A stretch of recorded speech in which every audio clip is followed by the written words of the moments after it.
Di na talaga paawat ang mga blessings na dumating sa kapamilya actress na si Andrea Brillantes. Naging busy si Andrea sa kabilang endorsement. Barbie! Yes.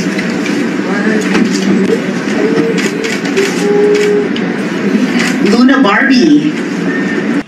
Kamakailan lang pumirma ng kontrata si Andrea Brillantes sa isang sikat na jewelry brand, ang Luna, at nagkaroon ng press con.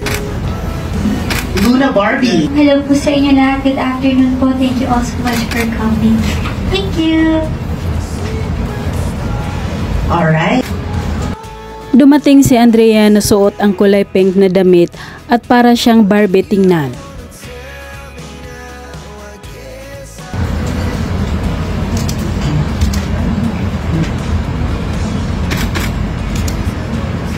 Parakit yun. Thank you.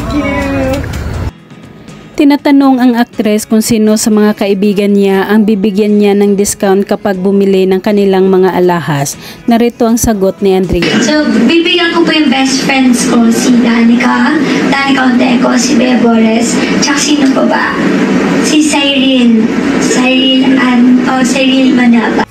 Sa hallway papasok ng naturang event, hindi maiwasan na rumampa ni Andrea at nagtitiktok pa ito.